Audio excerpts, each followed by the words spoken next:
That's unfortunate. How cops captured the Minnesota mass shooter. Hold on. Let's watch this one. Let's watch this. How cops captured the Minnesota mass shooter. Jesus.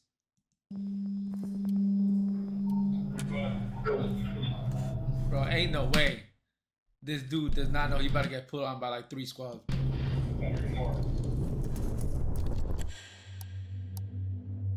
It's midnight at the Shady Oaks apartment complex. Bro, what? Shitty Oaks? Is that what it's called? It's midnight at the Shady Oaks apartment complex.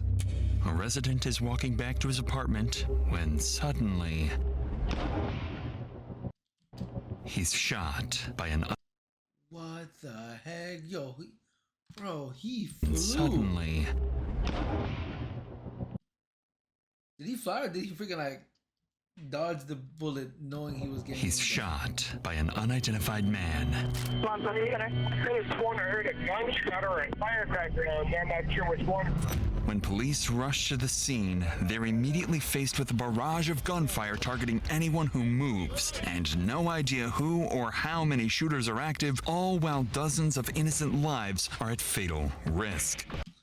Bro, these people just not hiding in their rooms is crazy, bro. More shots being fired right now. Just calm down. What kind of injury do you have? It's a gunshot. Okay. Who shot you? I don't know. Go get her. Yo, man was literally just walking outside for a breath of fresh air and just boom. I'm gonna get snipers put up on the east side. Yes. Get over here! Get over here! Get down on the... Bro, you can't say get over here if someone just got shot like that, bro. Run now!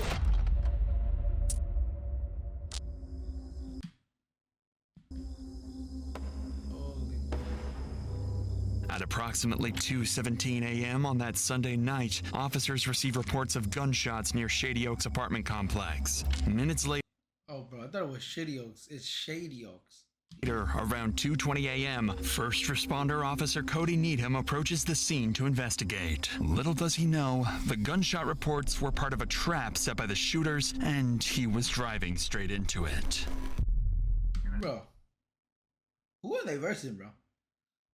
This is like ranked lobbyists.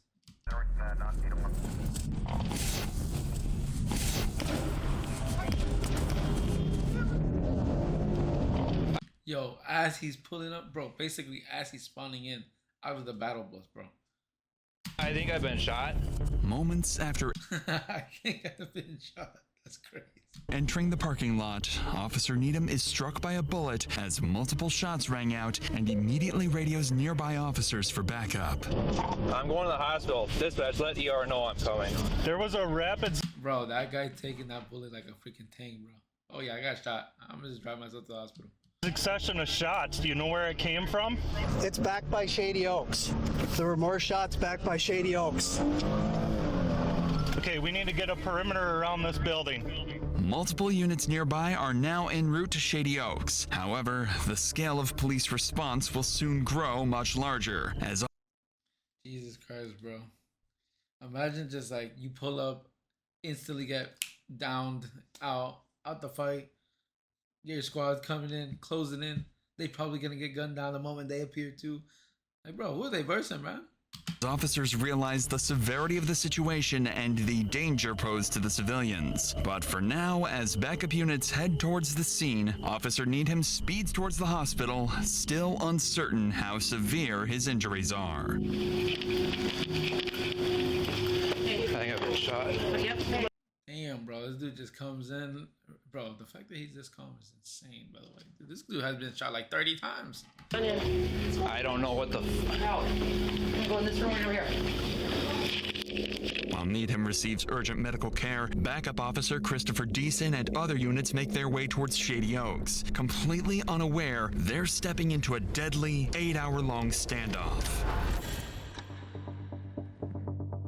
In rapidly chaotic incidents like these, officers have no choice but to make split-second tactical decisions. To fully understand how police manage such dangerous situations, we'll follow every tactic and decision through every stage of the standoff. Damn, bro. Bro, where's this guy shooting from? He's shooting from the apartment itself? Starting with Officer Deason, who's just arrived on scene to a barrage of gunfire erupting unpredictably. We don't know what floor they're on. The shots were presumably coming up in front of the building. Bro. He's literally versing like this dude is not giving anybody a chance to come in, bro. More shots being fired right now.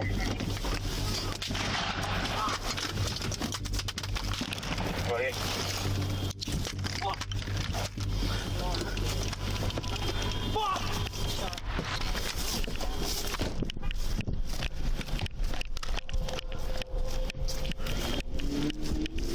You being shot at? You okay? Just calm down. Calm down. Yo, that is not what I want to hear. Bro, if he's freaking out, imagine the people that don't have guns. I only have a pencil. I didn't get hit. What? Is that your car? Mine over there? Yeah. No. Officer Deason and other responding officers quickly take position behind a water pump house, located near the parking lot on the west side of the complex. But there's a more immediate worry weighing on the officers. Many civilians remain unaware and exposed, and every gunshot could mean another innocent resident being targeted with... Bro, ain't no way they're not hearing these gunshots, bro. They really think it's firecrackers or fireworks? Dozens It's gotta be like July 4th or something, bro. There's just no other way. of innocent lives at stake. Officer Rasmussen and Tim Harves arrive near Deason's location on the west side, positioning themselves nearby to help scan the area and pinpoint where the gunfire is coming from. More shots being fired right now. 306, 2400, start everybody.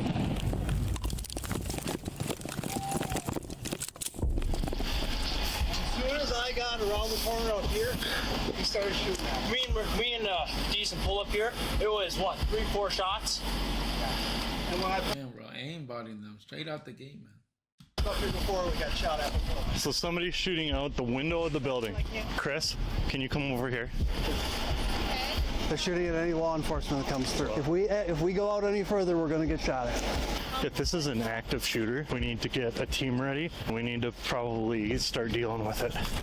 At this stage, the situation facing officers is extremely dangerous. The Shady Oaks apartment complex contains approximately 126 units, and with near zero visibility and gunshots ringing out unpredictably, police have no way of pinpointing exactly where the shooters are located, whether they're barricaded, mobile, or roaming freely, or even how many shooters are active. What's more alarming is that officers don't yet realize they're dealing with a carefully planned ambush, and the next few minutes will make that terrifyingly clear. Bro, who are they trying to get? We want to get eyes on the building. We need to get Cars there. We need to get back over here, right? Yeah, so we're probably gonna have to. Where the fuck is this guy? He's close. Yeah. He's outside, I bet. Yeah.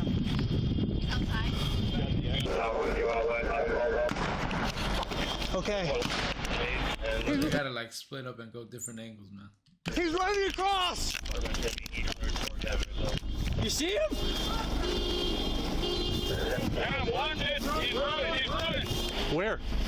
Where is he running to? North or south? Ran that way, ran that direction. Somebody ran. He ran in that direction. Bro, we need a location here. I don't know if he Bad comms all around. got shot at or what. The phone just ran across the back lot. He's running. I don't know if it was him or someone that got shot at. Correct. They ran out here in that direction. Did you not see a photo? No, they're behind the trees here. Other side of the trees. What? Is that, do you think that's a high-powered rifle? Or... Something high. Just calm down. Do not bowl me over.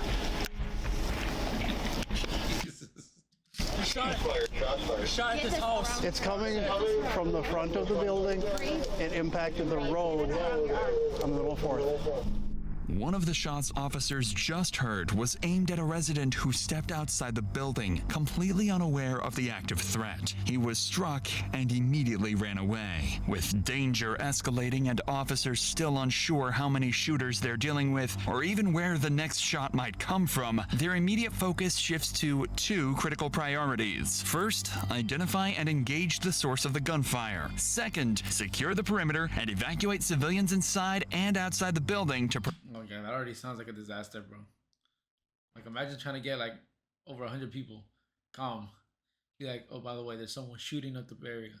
I need you to calmly leave the building. Oh yeah, it raps. Prevent further casualties. However, officers still don't have a key to access the building from any side, adding a major complication to their plan. So, to move forward, Officer Deason and Harves formulate a tactical plan. One group remains in position, carefully engaging and distracting the shooters to pinpoint their exact locations and number. Meanwhile, a second group cautiously moves around the perimeter, evacuating civilians from areas exposed to gunfire. It's important to understand that incidents like these are not only traumatic for the officers working them, but they can often have the same effect on people simply watching these videos behind a screen, just like you. If you have ever felt that you need help with mental health, you should know there are Holy crap, this is a freaking ad. Oh my god. always people you record videos, then delete confidence to finally start uploading. Finding the right third with BetterHelp, the sponsor of today's video. Yo, Therapists anytime. Yo, this is a good ad.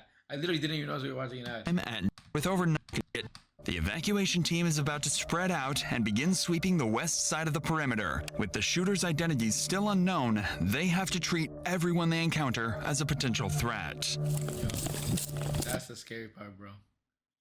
You gotta find like 3 in like 100 and hope you don't make a wrong choice. Come here. Hey, come here. Do you have a key fob to the building? Yes, sir. Okay. Are you okay? Yeah, motherfucker was shooting me. He shooting me. I took out the sidewalk and stuff. Oh, universe, those kids, I love her surprising, bro. Say to me. He's like, yeah. Just give me the fucking key. I heard it. I was standing in my kitchen doing it. Here, I go don't back to have your a car. phone. I think Now. it's the second floor. So you think it's the I'm second floor? pretty for sure. It's the second floor on the far side. Okay. Go back to your car. Stay in there, okay? Officer Rasmussen manages to clear this first encounter with a resident safely, but as he moves further into the parking lot, he spots someone he believes might be one of the shooters. No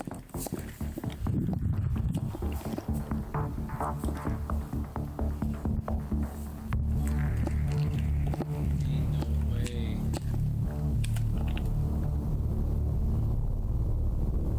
Stop! Right now, stop! Turn around! Drop to your knees. I got a guy that just walked out. He's in the parking lot. I got him at gunpoint. I need somebody around here. Stay where you're at right now.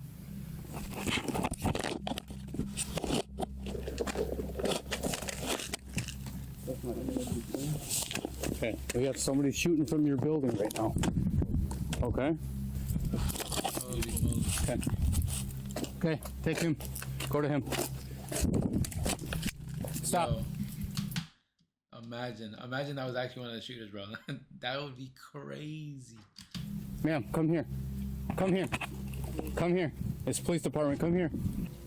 There's somebody shooting from your building right now. Okay? Yo, these people really just on the stroll hearing all that gunshot, bro. Like, that's crazy. Like, that's actually crazy. Like, how normal is gunshots in the area? They're like, don't worry about it. Keep your hands out of your pockets, please. I'm sorry. Go to that red car over there. Okay. Go. The individuals turn out to be residents, completely unaware of the danger they've just narrowly avoided. But Rasmussen's attention quickly shifts towards 2 more residents exiting from the back of the building, one clearly injured and struggling. Keith, you got up in the building? This way. This way.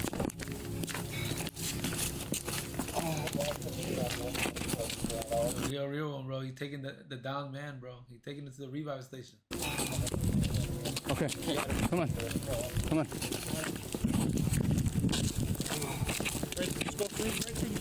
Okay, right here.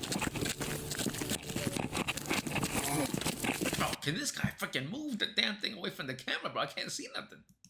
No, I handed my phone off, so I have no way back. Okay, well, you're not going back in anyway, so you're Yeah, buddy, you are not getting back in there. You just got shot at. fine. Are you hurt at all, sir? Or just the one? It's me. Okay.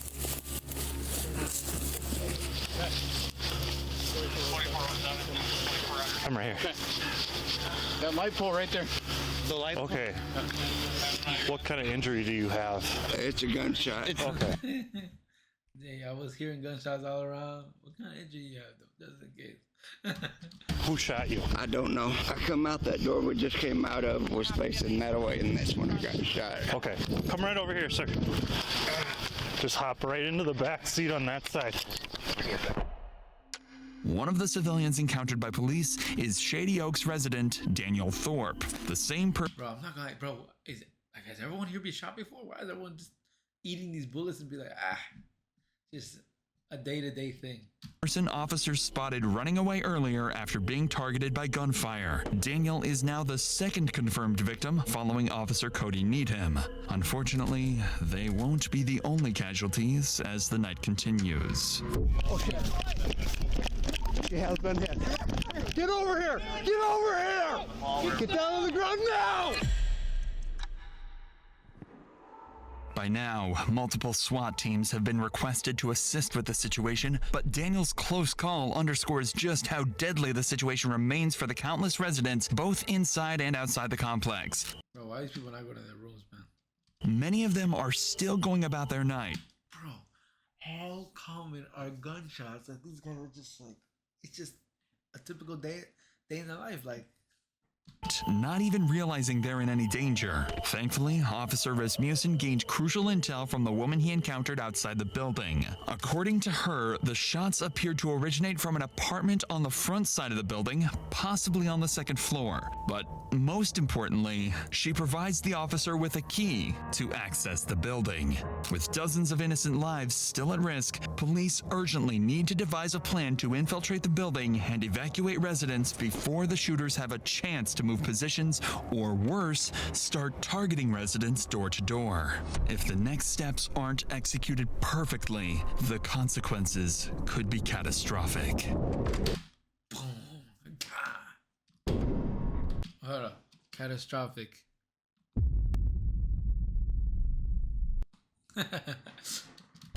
With this in mind, Officer Tim Harves repositions to a parking lot near Giant Wash Skyline Express just southeast of Shady Oaks to meet with command, await incoming SWAT teams, and strategize their next move.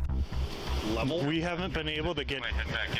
They were thinking maybe like second floor, but now Chris is saying there's movement on 7th, but there's movement all over if you watch those windows. Nobody's identified where or who. Once I get more SWAT bodies in, I'm going to start forming up some perimeter teams to take over on perimeter. I'm going to get. You know, I always wonder, like, what is the purpose of these freaking massacre shootouts, bro? Like, are they just trigger happy? Like, is that really what it is? Snipers put up on the east side. Yes, yeah. So they can kind of get all the eyes shots have been coming from the front of the building.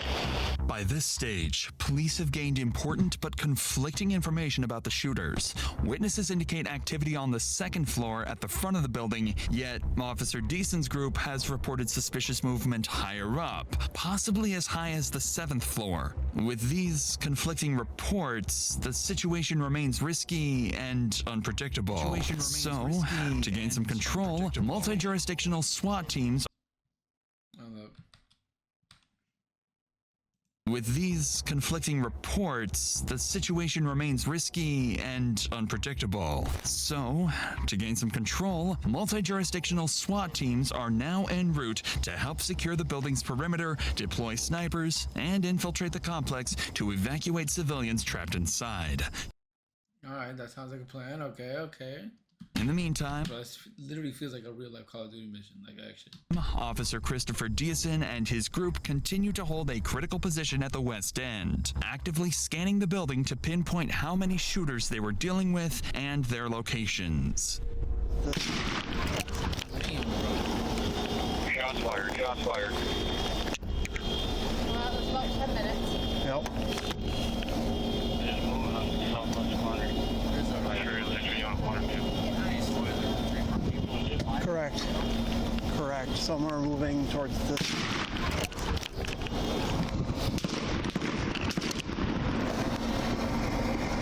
Damn, bro, we just peeking, boom, like damn. That did hit across the street, right across the street from me. It sounded like a bird shot. While Officer Deason's team continues to hold their position on the west side, a critical oversight is exposed in the perimeter setup. Road closures intended to prevent civilian traffic from entering the active shooting zone weren't established quickly enough, allowing unaware drivers to slip through. This major flaw is about to lead to disastrous consequences. Holy crap, bro. What? Oh. How to control the bleeding. You got him? Well, you don't go out there. Go! Go! Go! Go! Go! Get out! No! Fuck. Fortunately, this first vehicle manages to pass without getting hit. But What the heck? He just heard the cops screaming, no, no, get out. Let me keep going. just minutes Bro, later, yo, they were jamming out in that car. officers spot another set of headlights approaching, heading directly into the line of fire. Contact 12 in shortly and around strength. Shots fired, shots fired. 3 shots. Half shots fired. Damn, bro, whoever was driving that car, shit, man. No. Okay. That was 3 shots, so Correct. it'll be another 5-10 minutes. Maybe. They're not hitting directly at us. Vehicle? Yep. Vehicle coming northbound. Vehicle coming northbound on 4th. Officers quickly realized the rapid succession of shots was not directed at them, but at a civilian vehicle passing by the front of Shady Oaks. After being hit, the driver continues forward, eventually stopping on the west side, still within the active firing zone, but close to where officers are positioned. That's when they hear the driver's disturbing screams. Oh, Jesus, bro. Get over here! Palmer, we might have somebody that actually got you. Oh shit. She has been hit. I know, come on. Let's go. Motherfucker, I should have known. Look at that. You should have known. How you gonna know you're gonna be shot at from like a fucking building, bro? What? Tourniquet on you? Yeah. Okay. I think it's just through and through. Shine your light. Yeah, I can't see shit, man. Oh, my girlfriend. Yeah, we can't get up there right now. We cannot get up there right now. The injured driver was struck in the leg and is rapidly losing blood. Officers quickly apply a tourniquet to control the bleeding and stabilize him until he can be transported to the hospital. But Damn, bro. Holy. before they can even catch their breath, another serious problem appears. Other residents and civilians continue to pass close to the active firing zone, oblivious to the lethal danger surrounding them. Bro, bro, is everyone just deaf? Like, is this just the one community in the world where everyone is deaf? Like, that's it? GG? That's when Officer Deason spots something alarming. Someone riding on a bicycle is suddenly seen riding straight through the active firing zone, heading directly towards officers. This guy is leaving on a bike right now. You can stop that guy on the bike. Get your hands up! Get over here! Get over here! Get down on the ground! Get down on the ground now! I am! What the fuck? We got people shooting out of that building at us. Shit. We don't know if it's you yet. No. We don't know that yet. We got him prone out right here. Yeah, I mean, what does this guy expect, bro? We're just hearing gunshots, bro. We don't know who's who. Here, we're checking him. I didn't hear no gunshots. Are you kidding? Ain't no... Yo, bro, are you kidding? Yo, facts, bro. This dude... The one neighborhood in the world where everyone's deaf, bro. That's it. It has to be.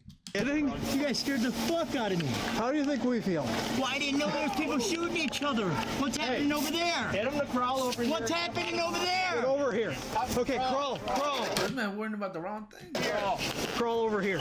Come up by the building here where you're safe. All right, put your hands down again. We just had somebody get shot out in the street from here. You have anything on you? No, sir. Can you take the bags gotta off see me, that. please, so you can look at? You can search me if you take the bags off. This bag just has a hammer and some tools. Okay, it's not him, obviously. Stay down. Okay, it's obviously not him. Okay, why don't you come up here, sir? Come up by the building where you're safe. Okay, now you hear what we're dealing with? Thankfully, officers quickly determined the biker was not a threat. yeah, I mean, shit, unless he's like freaking Jason Statham with the hammer, so. Managing to pull him to safety before he was harmed. Immediately afterwards, police units quickly finished establishing roadblocks around the complex, finally preventing further civilians from entering the danger zone. With no targets in sight, the shooting abruptly stops. This brief pause gives officers an opportunity to reassess their positions as they wait for SWAT support, unaware of the violent escalation just hours away. God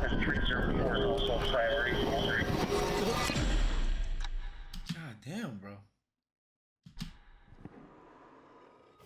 Do you think it's gone quiet because he just hasn't had anything to shoot at? Yeah, possibly.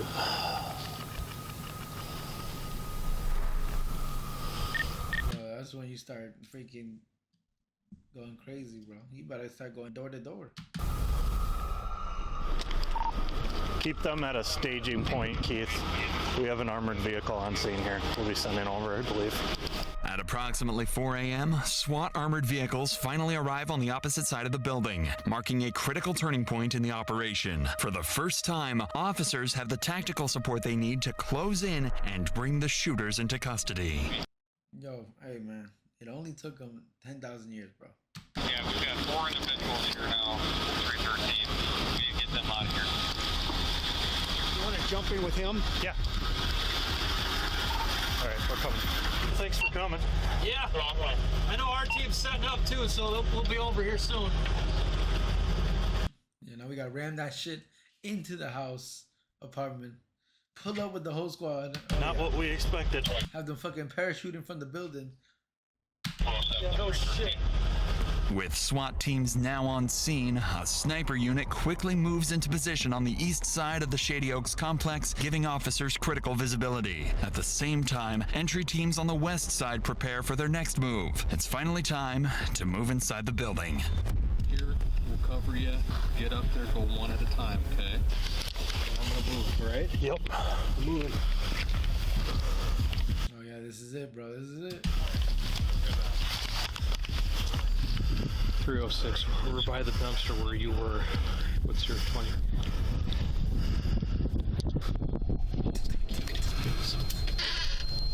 POV. Call of Duty POV mission.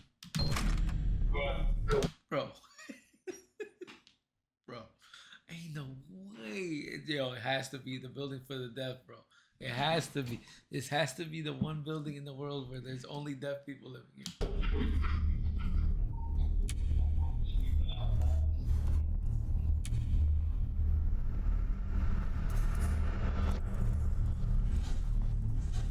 You gotta get out of here, just walk down that way. Yeah, like, bro, I'm just trying to have my morning coffee, bro.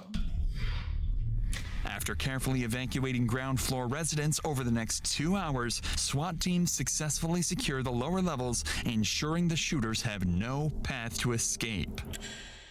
As the sun rises over Shady Oaks, police gain a critical advantage: daylight. With improved visibility, they deploy drones overhead, giving officers a clear, real-time view of the complex. As the drone hovers above Shady Oaks, I mean, I'm not gonna lie, man. Do they not have night vision drones? Is that not a thing? officers notice Shit, they got that shit in Call of Duty. Movement on the third floor. Someone barricaded near a window in apartment 303. Snipers positioned across the street quickly adjust their aim towards the apartment while officers remain on high alert, knowing other suspects could be hidden throughout the building. Over the next hour, tensions escalate as the barricaded shooter fires and destroys a police drone monitoring Bro, this guy has to have like some insane aim. You see how small those drones are? his position. At around 8 a.m., negotiation teams attempt to make contact, urging the shooter to surrender peacefully. But despite repeated attempts, he refuses to respond.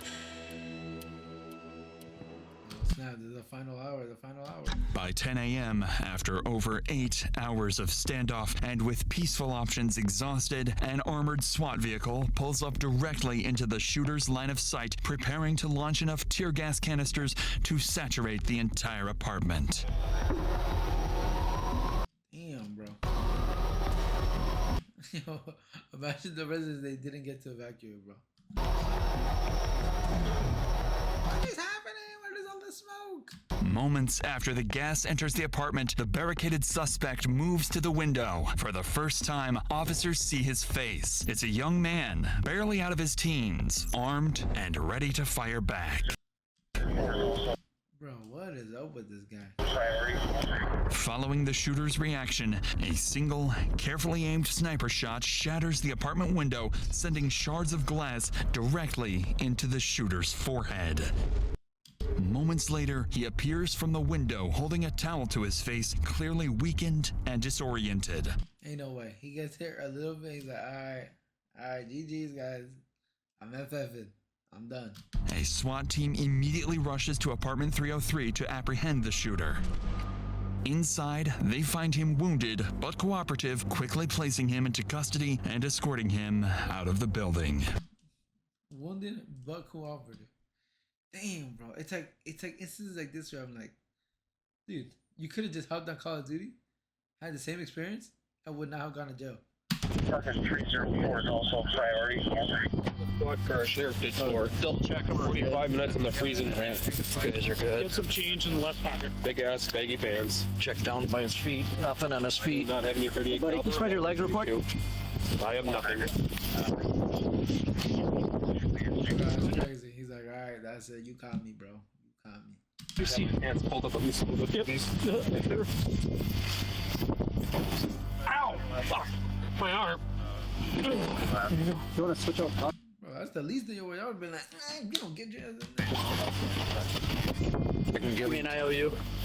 The shooter is soon identified as Devin Matthew Wayland. Inside his apartment, officers recover multiple firearms, including the rifle used throughout the standoff. Officers continue to search the complex, and after a thorough sweep, they find no other threats, confirming Devin was the only shooter. That's crazy, dude. Man did all that for nothing. Literally. As he is transported to the hospital for medical treatment, detectives begin rehashing details of the shooting. That's when they make a troubling discovery. The initial 911 call reporting fireworks had been placed by Devin himself. I could have sworn I heard a gunshot or a firecracker, and I'm not sure which one.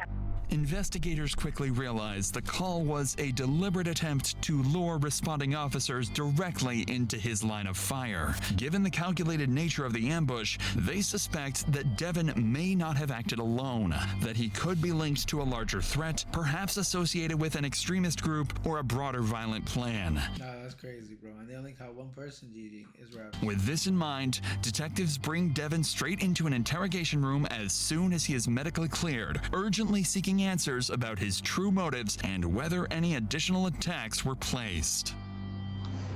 Hey, Devin. Hello. How are you? I've been better. Yeah, it looks like it. Feeling okay though? Is that okay if we visit? Yep. Okay. Now, let's back up to the day before the incident and just talk to us about your day and kind of what's going on. Everything seemed all right. Everything seemed fine. But, Okay. These ex-friends of mine, they wanted to hang out with me, and it was gonna be his girlfriend's birthday, the 21st birthday, so they wanted to party and drink. Well, I do like political discussion. I like to see people's views and ask them why they think of that, so I can respect. Ain't no way he did all this because of politics, bro. Ain't no way, bro. Ain't no way. Ain't no way. deeper and Like political stuff? Yep. Okay. But it just turns out that they're ex-tweakers, and I think one guy was tweaking there. This guy's name was Seth something. And they're all like they're saying I'm getting in their face and screaming at them. I'm partially deaf from working in machinery. I said, I'm sorry, I'll get down on my hands and knees, I'll show you I'm not being violent. And this woman was saying, get on my man's face. And I'm like, I'm not on your man's face, I'm just saying, this is how I view about the situation, because how can I respect you? You've been nothing but nice to me, so she has until this point on. And Judd said, get off his face. I said, I'm not on your face. He pushed me. He was trying to fight me, so I fought. Bro, what is happening? What does this have to do with gunning down cops? Him, and Jordan got on me and he tried fighting me, and he claimed he was trying to make sure there would be no fight to happen, but that was the last straw.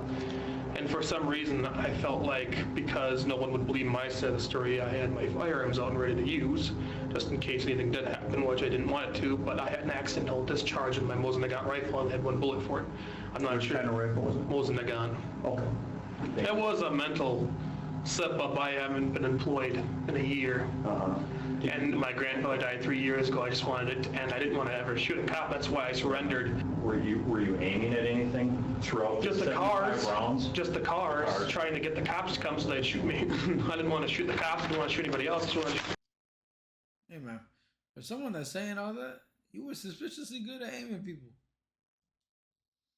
Cars so that they would shoot me, but I couldn't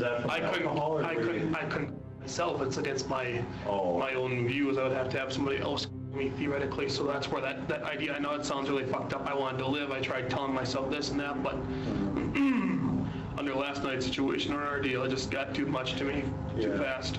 So, do you remember what exactly you told the dispatcher when you called in?